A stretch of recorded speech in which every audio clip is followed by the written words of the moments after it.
Hello guys, welcome back to my new vlog. आज मैं आपको देने वाला हूँ मेरी दुकान का टूर। ये है मेरी दुकान।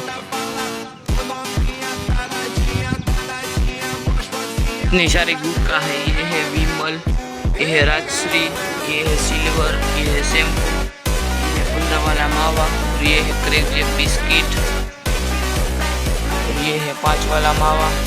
ये सारी कुछ चॉकलेट है, इतनी सारी नमकीन है।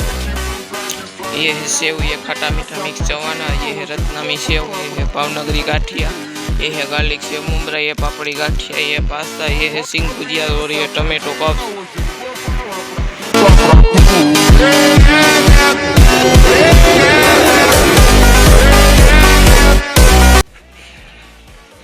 हाईवे की बाजू में ही है इधर मेरी दुकान। ये है के लिए बस इतना। हम मिलते किसी नए व्लॉग में, तब तक ले जय हिंद, जय भारत।